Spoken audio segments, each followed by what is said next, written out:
Assalamu alaikum viewers. Welcome to Virtual University.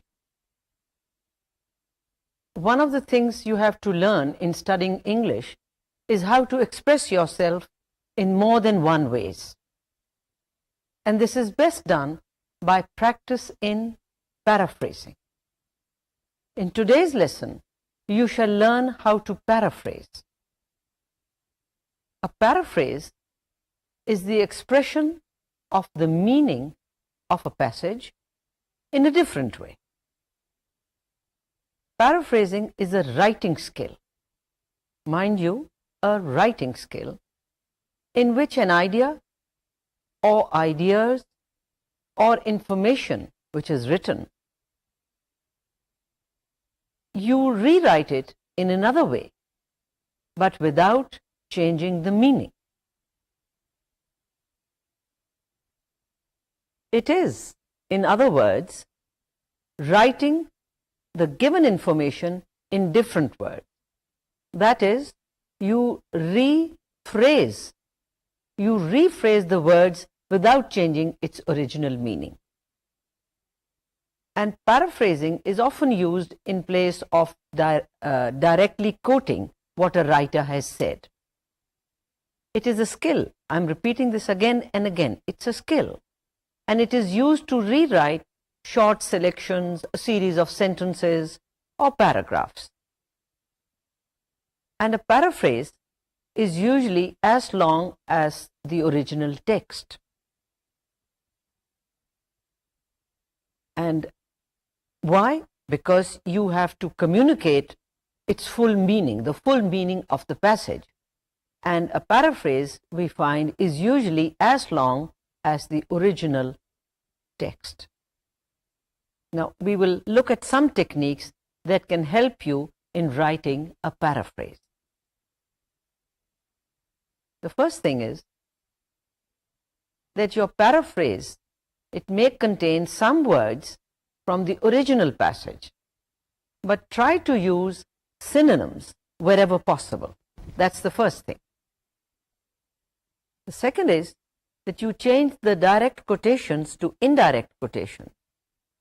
That is, you write in reported speech. And the third thing is that you have to keep in mind is that you change active sentences to passive sentences and vice versa. Now, when you are required to write a paraphrase, you should, step number 1, read the passage carefully a number of times till you understand it fully. Your first reading, as always, shall be a quick read. Your second reading should be slower and concentrate what the points are in the text. The second step is, after your reading, that you look up words that you do not understand. Right? You look them up in a dictionary. Try to find synonyms for them. Just underline the words that you don't know. Look them up in the dictionary. Some dictionaries have synonyms, some don't. So if you are a good student, you should have a thesaurus with you. A thesaurus will give you synonyms and antonyms, sometimes antonyms as well. So, step number 1, read the passage carefully a number of times till you understand it fully. Number 2, look up words that you do not understand, look them up in the dictionary and try to find synonyms for them. Step number 3, jot down the main points of the passage.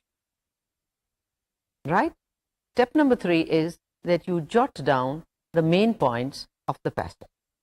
And step number 4, you make an outline with the help of the points you have jotted.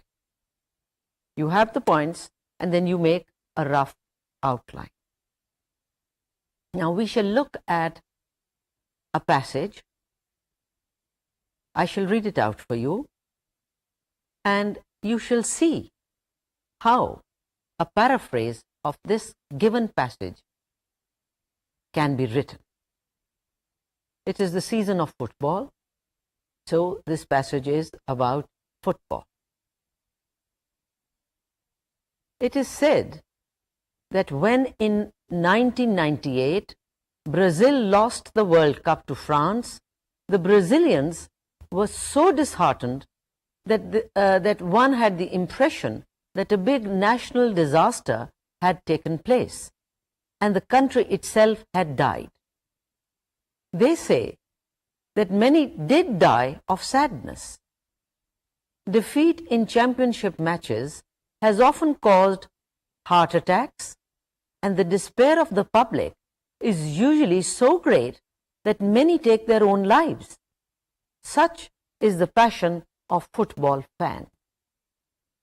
Now, that was a very simple passage.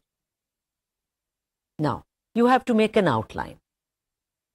And when you make an outline, before you make an outline, just find out what the main idea is.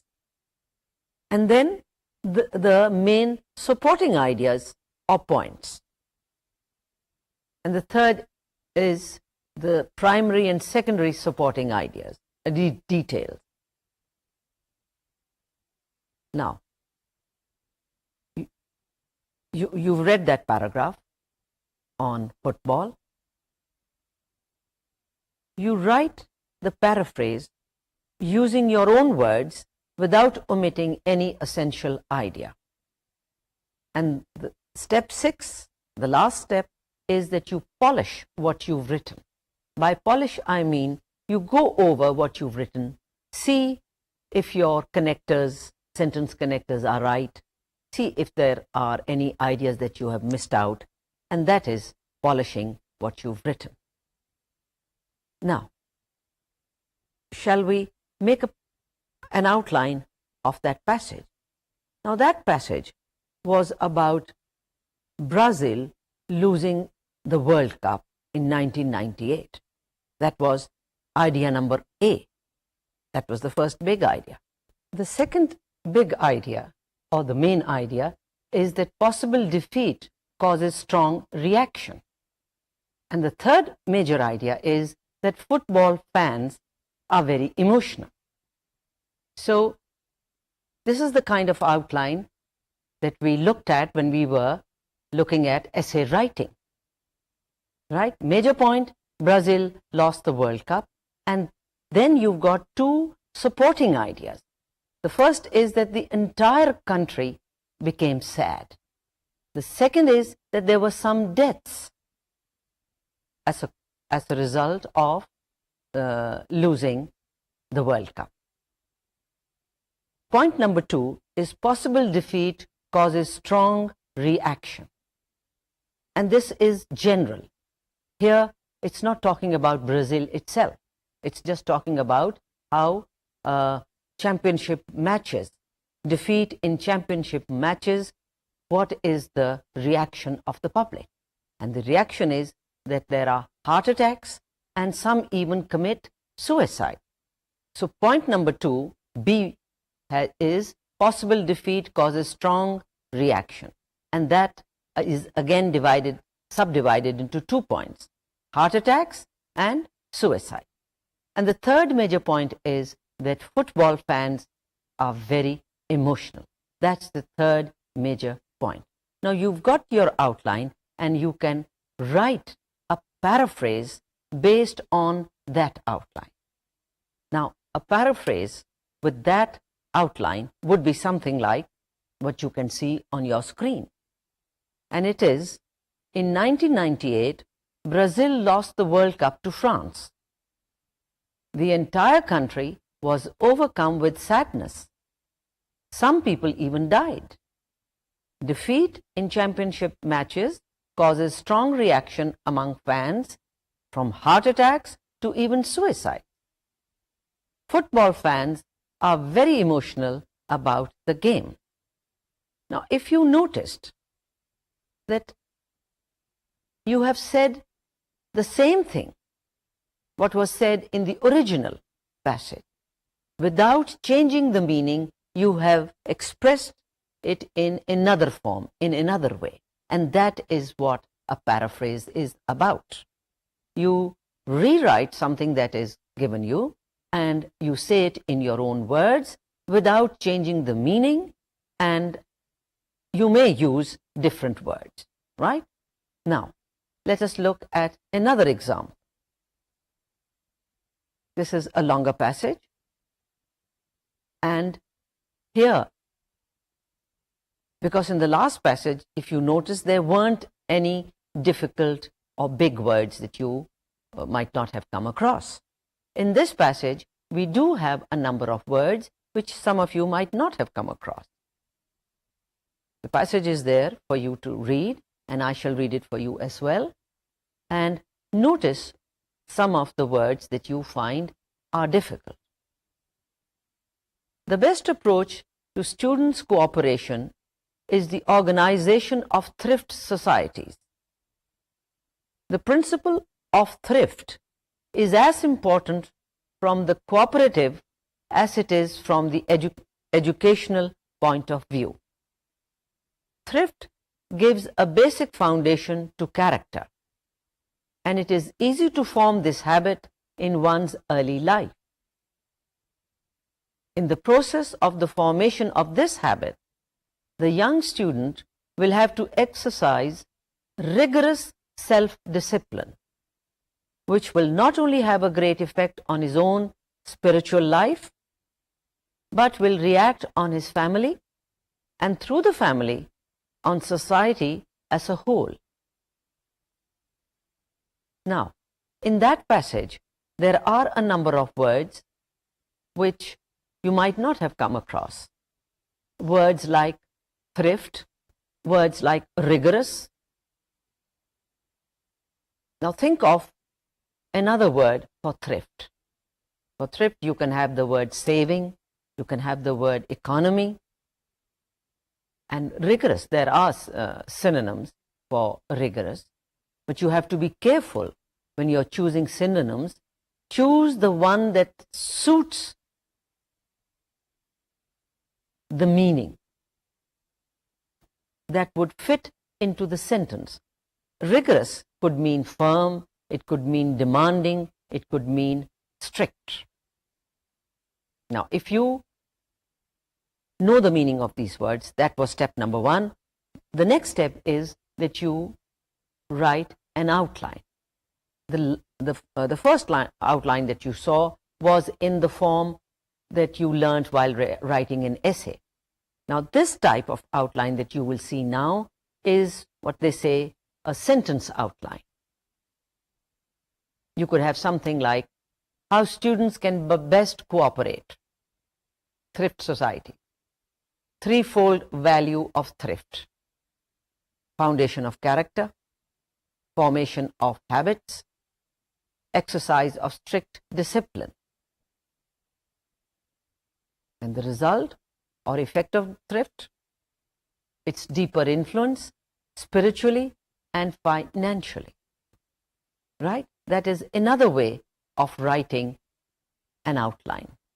And if you string those words together, keeping in mind the sentence connectors, you can form a very interesting paraphrase.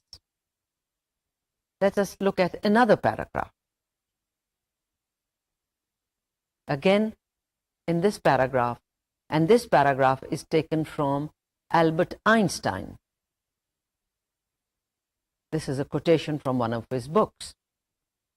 Very interesting paragraph. There are a number of words that you may not be familiar with. The passage is, each of us is here for a brief sojourn. For what purpose he knows not, though he sometimes thinks he feels it. But from the point of view of daily life, without going deeper, we exist for our fellow men. In the first place, for those on whom one depends, and next, for all those unknown to us personally, with whose destinies we are bound up by the tie of sympathy. 100 times every day, I remind myself that my inner and outer life depends on the labors of other men, living and dead, and that I must exert myself in order to give in the same measure as I have received and am still receiving. A philosophical passage, but very interesting. If you read it carefully, you will not have any problem in understanding what Einstein is saying over there. Now, which words did you find difficult? The words are sojourn, destiny, exert, measure. And you should look up the different meanings for the word sojourn. It means to stay, to rest, a stopover, even a visit. And for destiny, you have the words like lives, fate, fortunes. For exert, you have words like effort, apply. And for measure, you have words like amount, portion, share. Now that was the first step. The first step is read the passage carefully. Step number 2, look up synonyms for difficult words, words that you do not know the meaning of. And the third step is that you write a brief outline. And the fourth step would be, after having written the outline, you write the passage in complete sentences. Having written it, you go over it and polish it. Look at all the bits that are missing or something you feel like adding. And at the end, read what you've written and see if it is conveying what was said in the original text. Now, in this passage from Albert Einstein, the outline would be something like, our life is brief. The purpose of our life is unknown, but simply felt. Our first relation is with those with whom we are intimate. Then it is with those we are allied with sympathy. And then he goes on to say, he talks about his own life and he says that the dependence of his life on the labor of the living and the dead. And he feels that it is his duty to give and take. Right? To give and take. And that is what the whole passage is about. You may string those words, those phrases into complete sentences, and you will find that you have said exactly what Einstein said, but not in his words, but in your own words. To be able to write, to express meaning in your own words is a skill, which you will learn only through practice. Let us look at another passage. In this passage, you follow the steps that were given to you earlier. The passage is, Kaleem Umar, the journalist, has studied Japanese business customs and habits. He says that the Japanese prefer to work collectively as members of groups rather than individually. This, he says, is one of the main reasons for Japan's economic success. Now, read it carefully. There were not many difficult words. If you think there are any difficult words, just underline them, just spot them and write them down, and try to write an outline in sentence form. there are two main ideas. One is that Kaleem Umar reports that Japanese work in groups, not as individuals. And the second point of that passage is, it was a short passage. The second point is that this is the reason for their economic success. Just 2 points in that passage. Number one, that Japanese prefer to work in groups rather than individually. Number one. Number two, that this is the reason for their economic success. And look at the paraphrase that is given you, which has been written on the two major points. The paraphrase is,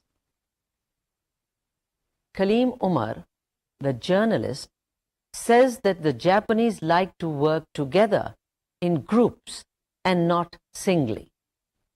He believes that this feature is one of the most important factors responsible for Japanese economic success.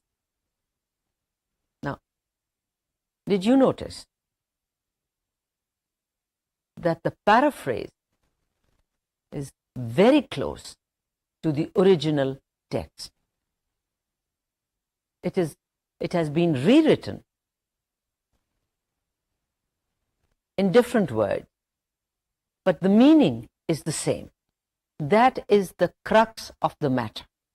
When you paraphrase, you do not change the meaning, you say the same thing in your own words.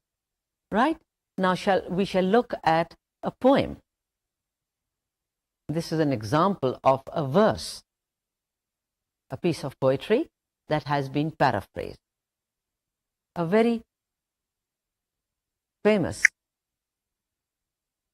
lines.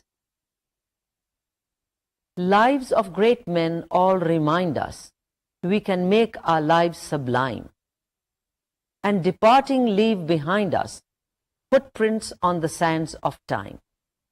Footprints that perhaps another, sailing over life's solemn main, a forlorn and shipwrecked brother, seeing shall take heart again.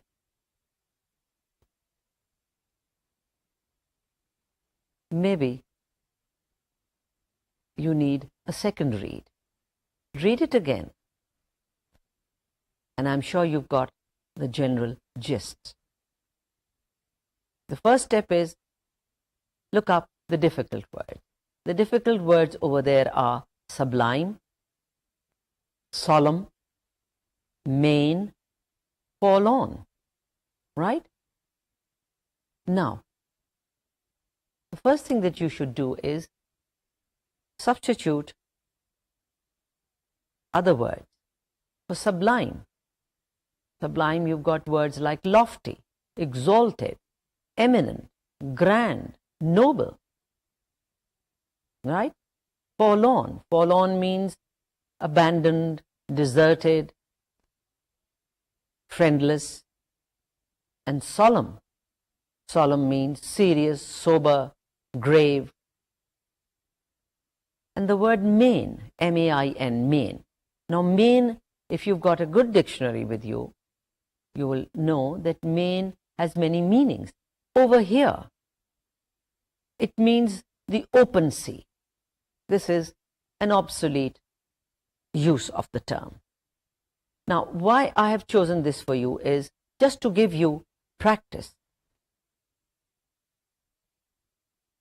You must read different kinds of writing so that you learn to express yourself in different ways. Lives of great men all remind us we can make our lives sublime, and departing leave behind us footprints on the sands of time. Footprints that perhaps another, sailing over life's solemn main, a forlorn and shipwrecked brother, seeing shall take heart again. Now, you know the meanings of the difficult words. The central idea in these lines is that the lives of all great men remind us of certain duties. Right? That was the central idea. Now, the third thing that you have to do is that you remove the inversions, because in poetry things are usually written in an inverted way, and rewrite the sentences in the same order. Now, if you can do that, you will find that your outline would be something like, we may make our lives great while living. How do we do it? Departing, we may leave behind us footprints on the sands of time. There may be footprints which may be seen by a shipwrecked brother and may help him to take heart again. Now, if you were to write a paraphrase based on that outline, it would be something like what you can see on your screen. The lives of all great men remind us that we may also live noble, sublime lives. Now, you've got the word we may live instead of make, and instead of the word sublime, you use the word noble. The lives of all great men remind us that we also may live noble lives, and that when we die, and you've used the word die for the word departing. The poet has used the word departing, meaning that when we die and depart from this world, we may leave records of our actions. Now, the word footprint, the poet over here is speaking metaphorically. He's using a metaphor to denote, to show that our actions are like footprints on the sand. And he says that we may leave when we die, that is, when we depart from this world, when we die, we may leave records of our actions, which are footprints in this world, sands of time. You can substitute the word world for the phrase sands of time, like the marks of footsteps left by travelers on the sands of the seashore. These records, these footprints, and you can use another word for footprints, and that is record. Earlier on, we used the word action for footprints. Now, we've used the word record. These records may be noticed by some unfortunate person. Remember what word was used in the poem? The poem used the word a shipwrecked brother. That is the poet's way of saying someone like us, someone who is unfortunate, right?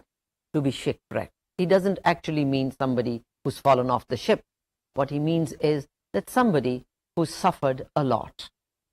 These records may be noticed by some unfortunate person who has no one to guide him. The poet uses the word forlorn, and you have substituted the word one who has no one to guide him, and may encourage him. The poet uses the words to take heart. Now that phrase means to encourage, take heart. What we say in Urdu, hausla karo. In Punjabi we say hausla kar. And may encourage him in his distress or sorrow. Now I shall read the paraphrase for you again, and you notice that the paraphrase of the poem says exactly what the poet has said, but in different words. And the paraphrase is like this. The lives of all great men remind us that we also may live noble lives, and that When we die, we may leave records of our actions in this world, like the marks of footsteps left by travelers on the sands of the seashore. These records may be noticed by some unfortunate person who has no one to guide him and encourage him in his distress or sorrow. Now, that was the first draft. If you were to polish this, there is always room to polish what you've written. If you were to polish the paraphrase, it could be something like, the lives of all great men inspire us so that we also may live noble lives, and that when we die, we may leave behind us records of our noble deeds, like the marks of footprints left by a traveler on the sands of the seashore. These records may, by chance, be read by some unfortunate person who, having made a wreck of his life, is in the grip of despair, and this may give him fresh encouragement in his loneliness and misery to make a new start in life. Now, if you notice that the polishing part gives the passage a smoothness, the idea remains the same. Right? Now, shall we look at another? Now, this is a news item. Notice what is given in the passage. And if you were to paraphrase this news item, what is it that you would concentrate on? The news item is, and it's from Karachi, APP, Associated Press of Pakistan.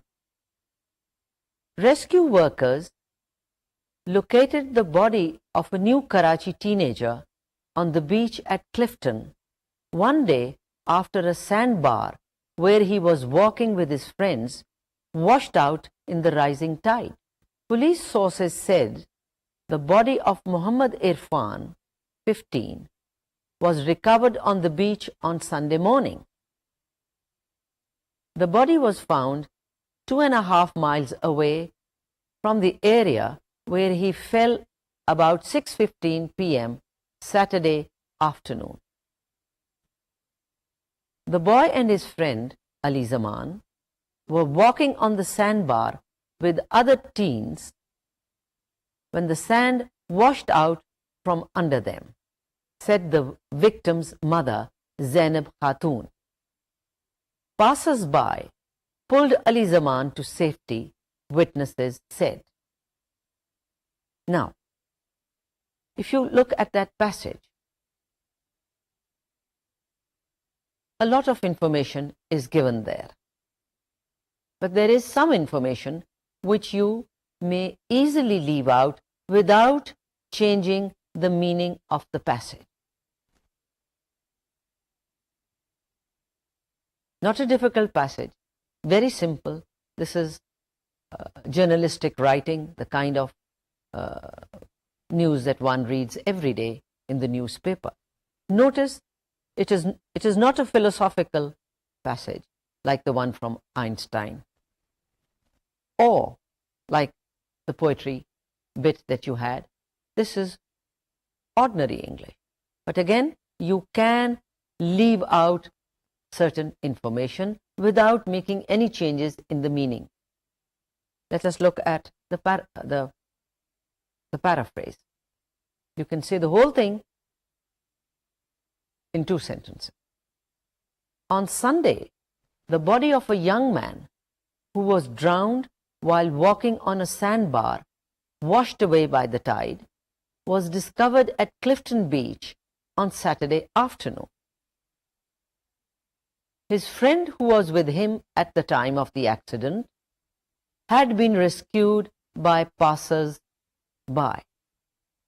Now notice, you've got two sentences and you have conveyed the meaning of the passage. Right?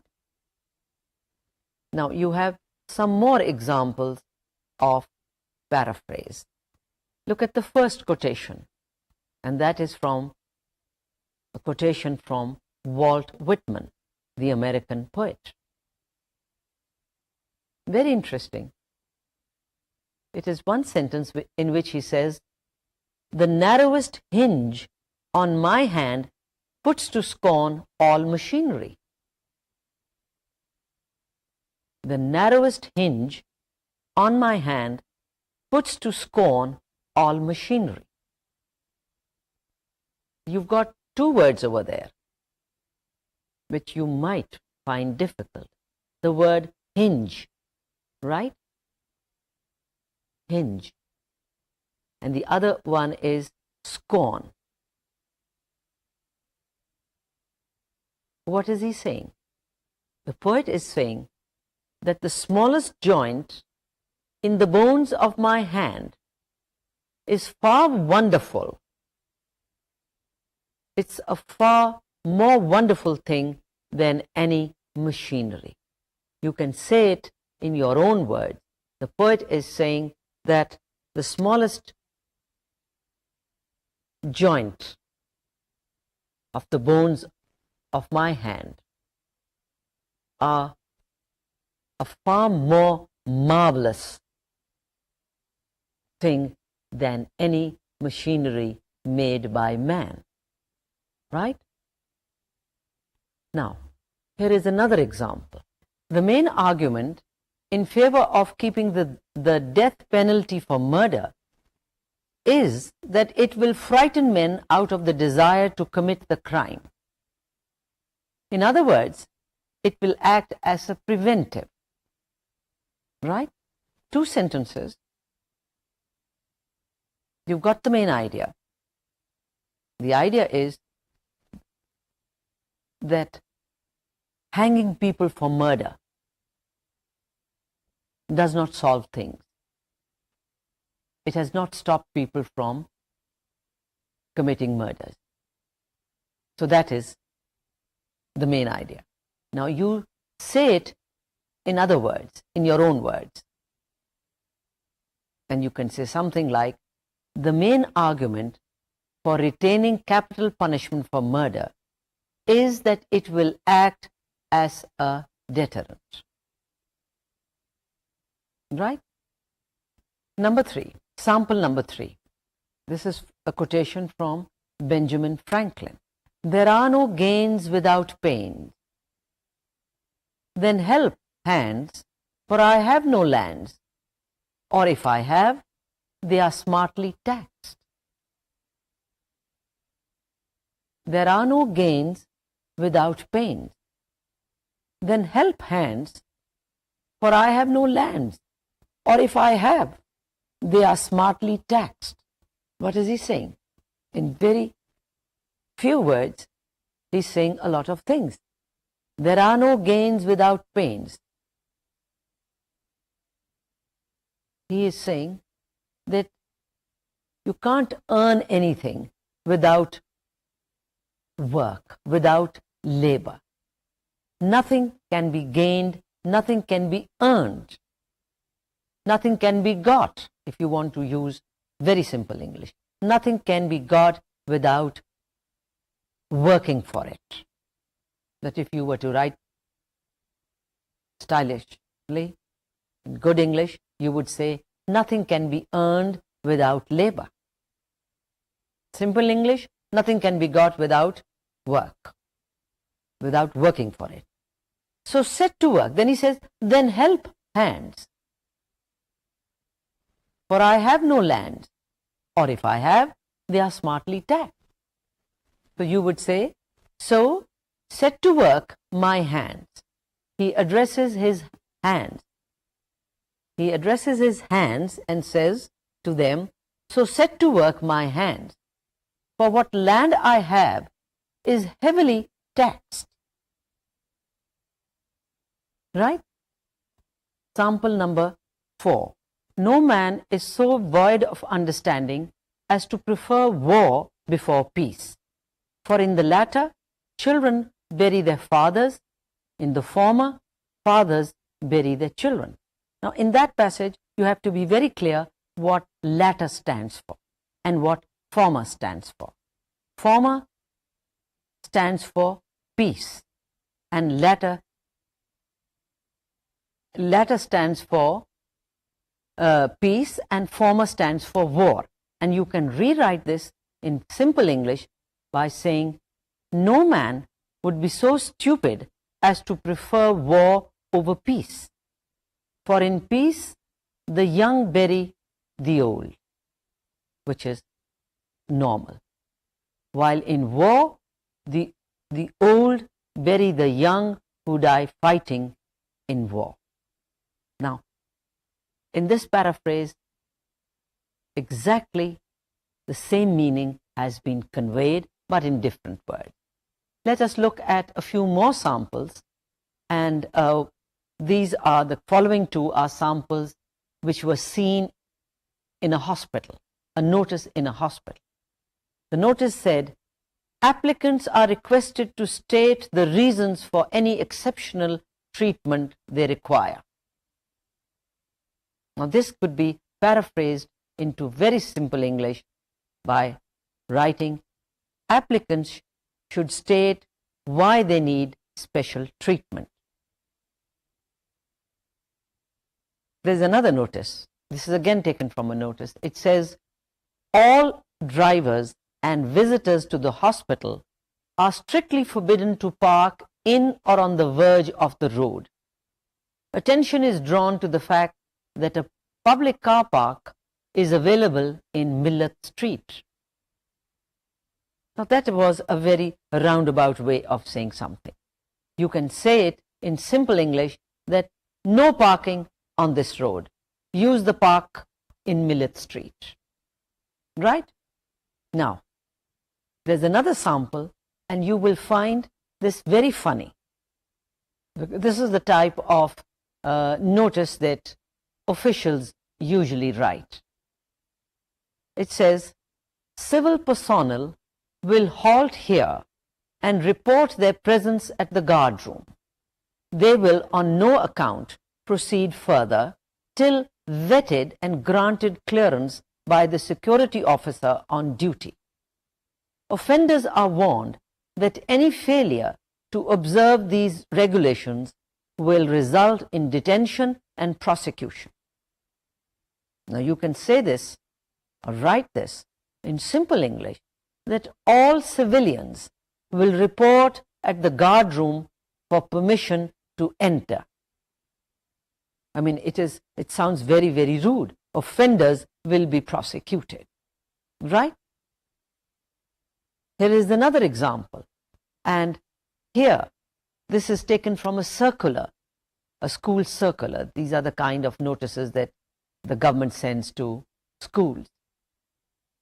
In cases where the school day is terminated earlier than the normal time, owing to the necessity to get pupils home before the onset of monsoon rains, a careful note of the relevant circumstances must be made and transmitted to the education officer at the earliest possible opportunity. Again, a very roundabout way of saying something which could be said in a more direct manner. Said in simple words, you can paraphrase this and say that in case the school day is shortened owing to monsoon rains, the education office must be informed immediately. That is one way. Or you could say it in another way, something like the education officer or the education office must be informed as soon as possible if monsoon rains make it necessary to end school earlier than usual. Right? Now, in today's lesson, you looked at different samples of paraphrase. You looked at different samples. You looked at single sentences. You looked at short prose passages. You looked at a poem. a news item and you looked at notices, car parking notices, notices in hospitals, and you were given plenty of practice. You've seen all these and you've noticed how you can rewrite, rephrase what is written in your own words. Now you have to remember that paraphrasing takes time. It cannot be done hastily, number one. Number two, in a paraphrase, on no account must you introduce anything which is not in the original, however much you may wish or want to do that. What you can do in an essay, in essay writing, you can do that, but not in a paraphrase. Number three, remember that you don't have to change every word that is in the original. Some words simply cannot be suitably replaced. And number four, remember that a paraphrase is neither an expansion nor a summary. Right? And in today's lesson, you learned how to express yourself in a different way.